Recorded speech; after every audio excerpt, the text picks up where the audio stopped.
Hi hello నమస్తే. నేను journalist Anish. Gade Sai Krishna దాదాపుగా మిస్ అయ్యి 2 నెలలు దాటిపోతుంది. ఈరోజు కూడా కోర్టులో హీరింగ్స్ జరుగుతున్నాయి సాయి కృష్ణ గురించి. ఆ, అయితే ఇక్కడ అర్థం కాని విషయం ఏంటంటే, ఒక వైసీపీ పార్టీ వాళ్ళు కొంతమంది ఆయన చనిపోయినట్టు, లాకప్ డెత్ చనిపోయినట్టుగా, చంపేసి శవాన్ని కూడా కాల్ చేసినట్టుగా చెప్పారు. ఆ తర్వాత నిన్న మొన్న కొన్ని వార్తలు కూడా వచ్చినాయి. అక్కడ ఒక దగ్గర అతని బూడిద దొరికిందని కూడా వార్తలు వచ్చినాయి. అఫీషియల్ కన్ఫర్మేషన్ లేదు.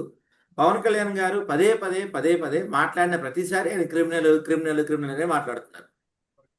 నిన్న వాళ్ళ అమ్మగా ప్రెస్ మీట్ పెట్టారు. వాళ్ళ అమ్మ ప్రెస్ మీట్ లో ఎవరైతే ఆ అమ్మాయి సాయికృష్ణ రేప్ చేశాడని చెప్తున్నారో ఆ అమ్మాయి స్వయంగా ప్రెస్ మీట్ పెట్టి అట్లాంటిది ఏం లేదని చెప్పిన తర్వాత కూడా ఇంకా సాయికృష్ణని క్రిమినల్ క్రిమినల్ అని మాట్లాడితే ఎంతవరకు కరెక్ట్? ఒకవేళ క్రిమినల్ అయి ఉంటే గనక ఆ హీరింగ్స్ జరపండి, శిక్ష పడి ఉంటే శిక్ష అయింది, అతను దోష అయితే దోషాన్ని ప్రూవ్ చేయండి. అదేమి లేకుండా అతను క్రిమినల్ క్రిమినల్ అని ఎట్లా మాట్లాడుతున్నారు? మేము నమ్మి కా మా కాపని చెప్పి ఓటేసిన పవన్ కళ్యాణ్ మాకు తగిన బుద్ధి చెప్పాడని చెప్పి ఆమె మాట్లాడుతున్నారు.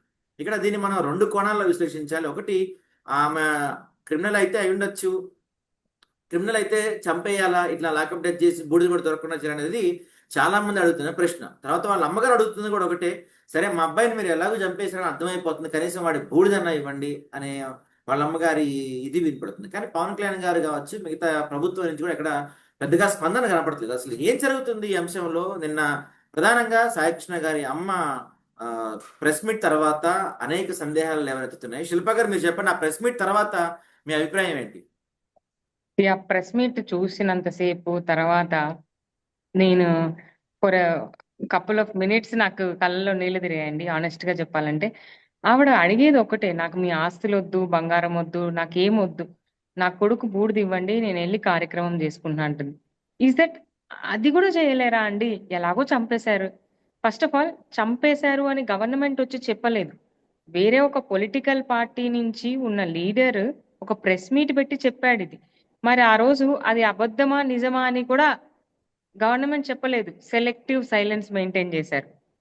దాని తర్వాత హెబియస్ కార్పస్ మీదకి వచ్చేసరికి కోర్టులలో ఏం సమాధానం చెప్పాలో తెలియకపోయేసరికి జగన్మోహన్ రెడ్డి గారు వాళ్ళ అమ్మ పరామర్శించేసరికి వాళ్ళు సో కాల్డ్ కావాల్సిన మీడియా కూడా అప్రిషియేట్ చేస్తుండేసరికి చూడలేక వెళ్ళి ఆవిడని మన గవర్నమెంట్ న్యాయం చేస్తానన్నారు.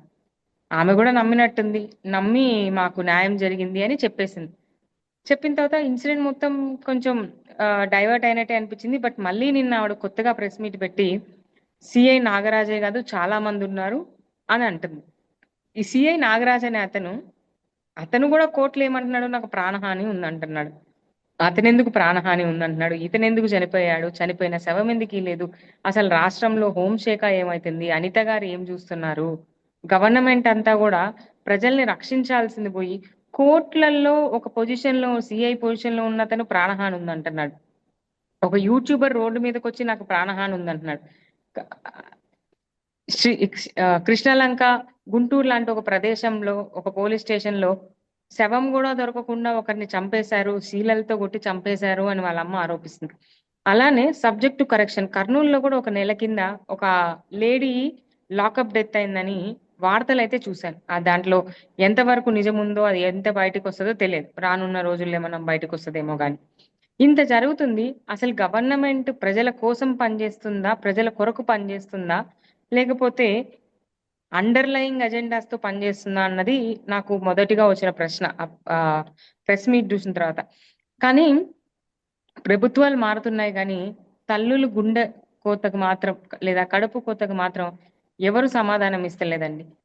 ఇలా జరుగుతూనే వస్తున్నాయి. గవర్నమెంట్ మారుతున్న కొద్దీ ఇలా జరుగుతున్నాయి కానీ దానికంటూ సిస్టమ్ దానికోసం పనిచేయకుండా, అంటే ఇండియాలో ఒక సిస్టమ్ బిల్డ్ చేసుకునేందుకు ప్రజల కోసం పనిచేయడానికి, ప్రజల కోసం పనిచేయడం ఆపేసి సిస్టము ఇంకా వేరే ఎజెండాస్ ని, పర్సనల్ ఎజెండాస్ ని, పొలిటికల్ ఎజెండాస్ ని తీసుకొని పనిచేస్తున్నదని మేము భావిస్తున్నాం. సాయి, బట్ ఒక పక్కేమో డిప్యూటీ సీఎం గారు క్రిమినల్స్ ని వెనకేస్తున్నారండి. క్రిమినల్స్ ని చంపితే పర్వాలేదు అన్నట్టు ఆయన వర్షన్ ఉంటా ఉంది. ఇంకో పక్కేమో సీఎం చంద్రబాబు నాయుడు గారు అదే క్రిమినల్ యొక్క తల్లిని, ఆయన ఆరోపిస్తున్న క్రిమినల్ గారి తల్లిని కలిసి నేను న్యాయం చేస్తామని ఆయన అంటారు. ఇద్దరు వర్షన్లు వేరు. ఆ తర్వాత అంటే జగన్ గారు ఆమెను కలిసిన తర్వాత ఆయన అరెస్టులు కానీ లేకపోతే ఆ కేసు ముందుకు సాగడం కొంచెం కేసు సాగిన వైనం. అసలు చంద్రబాబు నాయుడు గారిని ఆమె ఎలా నమ్మిందో కూడా నాకు అర్థం కాదు. అంటే ఆయన వ్యవస్థే, ఆయన చంద్రబాబు నాయుడు గారు పోలీసు వ్యవస్థే ఈ ఒక్క సిఐ నాగరాజు గారిని ఒక బలి పశువుని చేస్తుందేమో అని అనుమానం కలుగుతా ఉంది. అంటే సిఐ నాగరాజు గారి రిమాండ్ రిపోర్ట్ చూస్తే ఒక 25 ఏళ్ల యువకుడిని సాయికృష్ణని కస్టడీలో దారుణంగా హింసించి చంపేసినారు. ఆ తర్వాత సాక్ష్యాలు కూడా దొరకకుండా శవాన్ని కాల్చేసినారు, తగలబెట్టినారు. సీసీటీవీ ఫుటేజ్లు కూడా తీసేసినారు. ఇది ఇంత ఘోరమైన నేరం. అంటే రిమాండ్ రిపోర్ట్ ప్రకారం మే 6వ తారీఖుని ఆయన మార్కాపురం నుంచి ఆయన్ని మే 6వ తారీఖు తీసుకొచ్చినారు. ఆ తర్వాత జూన్ 19 అంటే 44 రోజులు 44 డేస్ ఆ మధ్యలో ఆ వ్యవహారం అంతా నడిపింది ఒక్క సిఐ నాగరాజు గారేనా? అంటే ఆయన లాకప్ పైన, నాకు తెలిసి లాకప్ ఆయన చేసింది పైన, ఆయన కేకలు వేస్తుంటే ఎవరు ఆయన చూడలేదా? ఆ స్టేషన్లో విజయవాడ నడిబొడ్డున ఆ స్టేషన్లో ఎంతో మంది సిఐలు, ఎంతో మంది ఎస్ఐలు, ఎంతో మంది అధికారులు పోతా వస్తా ఉంటారు. ఎవరు ఆయన చూడలేదా? ఇంకొకటి కూడా అండి, ఎప్పుడైనా సరే ప్రజల్ని భయపెట్టి భయంతో అధికారం నడపాలి అనుకోవడం అనేది టెంపరీ. కానీ అదే ప్రజల మెప్పుతోనో లేకపోతే వాళ్ళ ఒక విశ్వాసంతో నడిపితే అది పర్మనెంట్ గా ఉంటుంది. ఈ నాకు రోజు ఈ అర్థం కాని జరుగుతున్న వైఖరిని చూస్తుంటే భయంతో నడుపుతున్నారా అన్న ఒక ఉద్దేశం ప్రజల్లో అయితే వస్తుంది. నాకు అర్థం కాని అంటే ఇంకో విషయం ఏంటంటే, ఇప్పుడు ఇది జరిగిపోయింది, సాయికృష్ణ జరిగింది. దాదాపుగా మనందరం అనుకుంటుంది అది లాకప్ డెత్ కింద కన్ఫర్మ్ చేసుకోవాలి 99%. మరి దీనికి ఎవరు బాధ్యత తీసుకోవటం లేదు. మొత్తం తీసుకెళ్లి దీన్ని సిఏ నాగరాజుకే బాధ్యత చేస్తున్నారు. గవర్నమెంట్ రెస్పాన్స్ తీసుకోలేదు, హోంశాఖ నుంచి same response thing happen in the neat paper leak also కదండి. నీట్ పేపర్ లీక్ అయింది, అంతమంది చనిపోయినారు, ఎవరు రెస్పాన్సిబిలిటీ తీసుకున్నారు? ఎవరు తీసుకున్నారు? ఇక్కడ కూడా అదే జరుగుతుంది. ఐఎమ్ డామ్ షూర్ సుగాలి ప్రీతి తల్లి ఎలా ఏడుస్తుందో ఈ తల్లి కూడా అలానే ఏడుస్తుంటది. ఏంటంటే న్యాయం జరగదు. చైతన్య గారు గతం నుంచి చూసుకుంటే, మనం ఎప్పటి నుంచో చూసుకున్నా మన రాష్ట్రంలో పర్టికులర్ గా ఆయేషా మీరా కేసు మీకు గుర్తుండే ఉంటది. ఆయేషా మీరా కేసు, ఇప్పుడు రీసెంట్ కేసులు తీసుకుని సుగాలి ప్రీతి కేసు, లేకపోతే ఆ చిన్నారి పాపం 1 month అయిపోయింది జ్ఞానేశ్వరి కనిపించకుండా పోయి, ఆ కేసు, లేకపోతే ఈ సాయికృష్ణ కేసు, వీటన్నిటిని ఎవరు రెస్పాన్సిబుల్ తీసుకోరా? వార్తల్లో కూడా కొన్ని రోజులు వస్తున్నాయి, తర్వాత పక్కన పడేస్తున్నారు. ఇక్కడ అంతా కూడా పవన్ కళ్యాణ్ గారు పదే పదే ఒక క్రిమినల్ నాకు ఆపాదించకండి, ఒక కాపు కులస్తులు అయితే నాకేంటి అని మాట్లాడుతున్నారు. కానీ సరే క్రిమినలే అనుకుందాము, చనిపోయాడు, మీ ప్రభుత్వం వల్ల చనిపోయాడు, దానికి సమాధానం ఏంటని చెప్పట్లేదు పవన్ కళ్యాణ్ ఒకసారి కూడా. సాయి క్రిమినల్ని చంపటమే రైటు అన్నది కరెక్ట్ అయితే, ఆయన పార్టీలోనే 30% మంది సీరియస్ క్రిమినల్ కేసులు ఉన్న వాళ్ళు ఉన్నారు. తెలుగుదేశం పార్టీలో 134 మందిలో 115 మంది క్రిమినల్ కేసులు ఉన్నారు. ముందు వాళ్ళని వరుసపెట్టి చంపుతారా? అసలు అందరికంటే 93 కేసులు చింతమనేని ప్రభాకర్ లైన్ లో ఫస్ట్ ఉండాలి చంపడానికి. చంపుతారా? కేసులుంటే చంపుతారా? సరే, అది పక్కన పెడదాం. జనసేనలో కూడా ఎంతమంది మీద ఉన్నాయి క్రిమినల్ కేసులు? జనసేనలో కూడా చాలా మంది పోయినాయి క్రిమినల్ కేసులు జనసేనలో కూడా. ఎస్, 30 ఇప్పుడు if you take Arava season తీసుకుంటే 40% మంది మీద సీరియస్ క్రిమినల్ కేసులు ఉన్నాయి. చంపండి మరి లైన్ లో పెట్టి. అంటే ఒక ఇన్స్పెక్టర్, ఒక సిఐ నాగరాజు గారు ఒంటరిగా ఒక వ్యక్తిని రిమాండ్ రిపోర్ట్ లోనే వెరీ క్లియర్ గా ఆ టాస్క్ ఫోర్స్ ని ఆర్డర్ చేసింది, ఆ టాస్క్ ఫోర్స్ పర్మిషన్ ఇచ్చింది ఆ టాస్క్ ఫోర్స్ సిఐ, ఆమె పేరు లలిత అనుకుంటా, ఆమె అని చెప్పి వెరీ క్లియర్ గా ఉంది రిమాండ్ రిపోర్ట్ లోనే. మరి ఆమెను ఎందుకు అక్యూజ్ గా పెట్టలేదు? ఆ టాస్క్ ఫోర్స్ వాళ్ళు సెంట్రీకి వచ్చి మే 6వ తారీఖు సెంట్రీకి అప్పచెప్పినారు. ఆ సెంట్రీ మళ్ళీ షిఫ్ట్లు మారిన తర్వాత వేరే సెంట్రీకి అప్పచెప్పినాడు. వీళ్ళంతా అక్యూజ్డ్ కాదా? వీళ్ళంతా విట్నెస్లా? అంటే ఆ సీసీటీవీ ఫుటేజ్ సాయి మే 1వ తారీఖు నుంచి జూన్ 1వ తారీఖు దాకా మొత్తం డిలీట్ చేసేసినారు. అంటే ఒక నార్మల్ సిఐ స్టేషన్ అడ్మినిస్ట్రేటర్, ఒక ఐటీ టెక్నీషియన్ కి సంబంధం లేకుండా నెల రోజుల డేటా ఫుటేజ్ తీసే అంత సీన్ ఉందా ఆయనకి? పై అధికారులు తెలియకుండా డేటా అంతా కూడా సెంట్రలైజ్డ్ ఉంటది. ఇట్ ఈస్ నాట్ ఈ స్టేషన్ కు కాలిపోతే ఈ స్టేషన్ పోయినట్టు కాదు. This is centralised data. అంటే ఈ హత్యకి భాగస్వాములు అంటే ఎట్లా ఉందంటే, ఆ సీసీటీవీ ఫుటేజ్ ఎందుకు తీసేసినారు? వెరీ క్లియర్ గా ఆ పైకి వెళ్ళి వచ్చే ఉన్న అధికారులు ఉంటారు కదా, వాళ్ళందరినీ, ఆ భాగస్వాములైన వాళ్ళందరినీ కాపాడటానికి మాత్రమే ఆ సీసీటీవీ ఫుటేజ్ తీసేసినారు. ఇది వెరీ క్లియర్. ఈ హత్యలో భాగస్వాములైన ప్రతి ఒక్కరిని కాపాడటానికి జరుగుతున్న జరుగుతున్నది ప్రాసెస్ అంతా ఈ కేసు. అంతే అండి. అంటే ఇంకా ఇప్పుడు కోర్టులు కూడా వాయిదా వేశారు. ఇవాళ జరుగుతుంది, మళ్ళీ వాయిదా వేస్తారు. ఇక్కడ ఇంతేనా? ఈ కోర్టులు కూడా ఏం కలగజేసుకొని ఏం చేయలేమా? అంటే చంపేసి శవాన్ని కూడా దొరకకుండా బూడి చేసేస్తే మన వ్యవస్థలు ఎన్నున్నా ఏమీ యాక్షన్ తీసుకోలేమా అండి? ఈ వ్యవస్థలు ఈ రోజు ఎలా తయారయ్యాయంటే రాజకీయ నాయకుల చేతిలో కీలుబొమ్మలా తయారయ్యాయి. బీట్ ఎనీ అంటే పార్టీ, అంటే పోలీసులు మీరు పార్టీలకు అన్నట్టు అతీతంగా. పోలీసులు అయి ఉండొచ్చు, కానీ కోర్టులు అలా అవ్వవు కదా. ఇంకా కోర్టుల మీద వ్యవస్థ అనేది మనకి నమ్మకం ఉంది కోర్టుల పైన. కోర్టు ఏం చెప్తది? ఎవిడెన్స్ ఉంటేనే ఏమన్నా చేస్తారు. వీళ్ళు సిస్టమాటిక్ గా ఎవిడెన్స్ ని తీసేస్తున్నారు కదా. ఎవిడెన్స్ లేనప్పుడు ఇక కేసు ఎక్కడిది? శిక్ష ఎవరికి వేస్తారు? ఎలా వేస్తారు? వేయలేదు. అంటే మే 6వ తారీఖు ఆయన్ని మార్కాపురం నుంచి కృష్ణలంకకు తెస్తే జూన్ 19న కేసు రిజిస్టర్ చేసినారు. మధ్యలో 44 రోజులు సాయికృష్ణ కనిపించకపోయిన నెల రోజుల తర్వాత వాళ్ళ తల్లిగారు హేబియస్ కార్పస్ పిటిషన్ చేసిన తర్వాత ఏది ఎవరి సహాయం లేకుండా సిఐ నాగరాజు గారు పోలీసులు కోర్టుకి అబద్ధాలు చెప్తారు. ఏది మన గాదే సాయికృష్ణ మాకు కనిపించట్లేదని చెప్పి కోర్టుకి అబద్ధాలు కూడా చెప్తారు. అంటే ఉన్నతాధికారులకు తెలియకుండా సిఐ నాగరాజు గారే కోర్టుకి అబద్ధాలు చెప్తారు. ఏది ఆ ఎవిడెన్స్ మాయం చేస్తారు, మళ్ళీ ఆయన బూడిద చేస్తారు, ఆ బూడిని కూడా మాయం చేస్తారు. ఒంటరిగా సిఐ నాగరాజు గారు 44 రోజుల పాటు ఈ ప్రాసెస్ అంతా నడిపించారు. నమ్మశక్యంగా ఉందా? ఇప్పుడు హైలైట్ ఏంటంటే ఆయనే నన్ను చంపేస్తారు కాపాడండి అని చెప్పి కోర్టుకి మొరబెట్టుకుంటున్నాడు.